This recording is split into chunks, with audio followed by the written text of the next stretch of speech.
Extrait du livre L'art du calme intérieur de Eckhart Tolle. Chapitre 4. Le présent.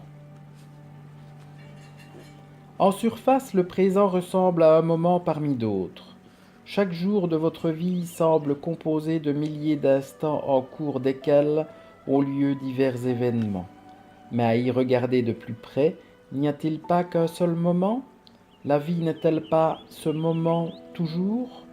Ce moment unique, le présent, est le seul dont vous ne pourrez jamais vous échapper, l'unique facteur constant de votre vie. Quels que soient les événements ou les changements de votre vie, une chose est certaine, c'est toujours maintenant. Puisqu'on ne peut échapper au présent, pourquoi ne pas l'accueillir sans faire un ami? Lorsque vous devenez l'ami du moment présent, vous voilà à l'aise partout. Lorsque vous ne vous sentez pas à l'aise dans le présent, où que vous alliez, vous porterez ce malaise avec vous. Le moment présent est comme il est, toujours. Pouvez-vous le lui permettre? La division de la vie en passé, présent et futur est une construction mentale et, en définitive, illusoire.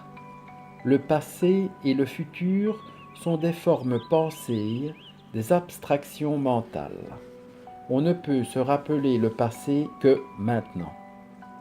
Ce que vous vous rappelez est un événement survenu dans le présent que vous vous rappelez maintenant. Le futur, lorsqu'il arrive, est le présent. Donc, tout ce qui est réel, la seule chose à jamais se produire, c'est vraiment le présent. Porter son attention au présent, ce n'est pas nier ce qui est nécessaire, c'est reconnaître l'essentiel. On peut alors fort aisément s'occuper de l'accessoire. Il ne s'agit pas de dire « je ne m'occupe plus de rien car il n'y a que le présent », non. Trouvez d'abord l'essentiel et faites-vous un ami plutôt qu'un ennemi du présent. Reconnaissez-le, respectez-le. Lorsque le présent est le fondement et le point de mire essentiel de votre vie, celle-ci se déroule avec aisance. En rangeant la vaisselle, en établissant une stratégie commerciale, en préparant un voyage, qu'y a-t-il de plus important? Le geste ou le résultat visé? Ce moment-ci ou un moment futur? Traitez-vous ce moment comme un obstacle à surmonter? Avez-vous l'impression de devoir atteindre un moment futur qui serait plus important? Presque tout le monde vit ainsi, la plupart du temps, puisque l'avenir n'est jamais là, sauf sous la forme d'un présent. Ce mode de vie reste dysfonctionnel.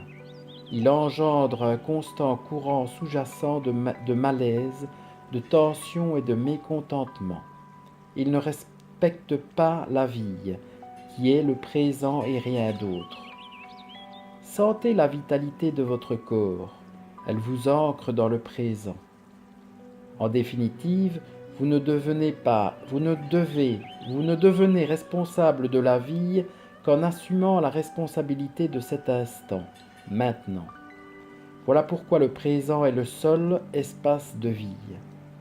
Prendre la responsabilité de cet instant, c'est ne pas s'opposer intérieurement à la forme qu'adopte le présent, ne pas discuter avec ce qui est, mais bien plutôt s'aligner sur la vie. Le présent est ainsi parce qu'il ne peut en être autrement. Ce que les bouddhistes ont toujours su, les physiciens le confirment à présent. Il n'y a ni objet ni événement isolé. Sous l'apparence superficielle, tout est interrelié. Tout fait partie de la totalité du cosmos, qui a suscité la forme que prend cet instant. En acquiesçant ce qui est, vous vous alignez sur le pouvoir et l'intelligence de la vie même. Alors seulement, vous pouvez devenir un agent de changement positif dans le monde. Une pratique spirituelle simple mais radicale consiste à accepter tout ce qui survient dans le présent, en soi et en dehors. Lorsque votre attention est concentrée sur le présent, une vigilance s'enclenche. C'est comme lorsque vous vous éveillez d'un rêve, celui de la pensée du passé et du futur. Tant de clarté, de simplicité, aucune possibilité de créer des problèmes, juste cet instant tel quel. Dès que vous entrez dans le présent avec votre attention, vous réalisez que la vie est sacrée. Lorsque vous êtes présent, tout ce que vous percevez a un caractère sacré.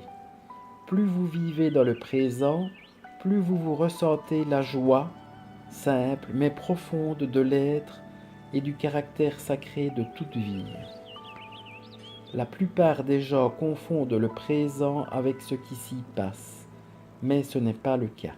Le présent est plus profond que ce qui s'y déroule.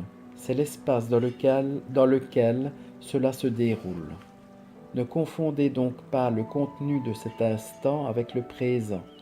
Le présent est plus profond que tout ce qu'il renferme. Lorsque vous entrez dans le présent, vous sortez du contenu de votre mental. L'incessant flux mental ralentit. Les pensées n'absorbent plus toute votre attention, ne vous aspirent pas complètement. Des écarts surviennent entre les pensées, ampleur, calme. Vous commencez à voir que vous êtes plus vaste et plus profond que vos pensées. Les pensées, les émotions, les perceptions sensorielles et toutes vos expériences composent le contenu de votre vie. Ma vie, c'est ce dont vous tirez votre sentiment de soi. Et ma vie, c'est du contenu, ou du moins ce que vous croyez. Vous négligez continuellement l'évidence même. Votre sens le plus intime du « je suis » n'a rien à voir avec ce qui se passe dans votre vie, ni avec son contenu. Ce sentiment de « je suis » est unique au présent. Il est toujours le même, dans l'enfance et la vieillesse, la santé ou la maladie, le succès ou l'échec, le « je suis », l'espace du présent, demeure inchangé en profondeur. Comme vous le confondez habituellement avec le contenu, vous ne le vivez comme le présent que d'une manière faible et indirecte par le contenu de votre vie. Autrement dit, votre sentiment d'être est obscurci par les circonstances, le flux de votre pensée et les mille choses de ce monde. Le présent est assombri par le temps. Vous oubliez donc votre enracinement dans l'être, votre réalité divine, et vous vous perdez dans le monde. La confusion, la colère, la dépression, la violence et le conflit surviennent lorsque les humains oublient qui ils sont. Pour retourner chez soi, il est facile de se rappeler la vérité. Je ne suis ni mes pensées, ni mes émotions, ni mes perceptions sensorielles, ni mes expériences. Je ne suis pas le contenu de ma vie. Je suis la vie. Je suis l'espace dans lequel tout se produit. Je suis la conscience. Je suis le présent. Je suis.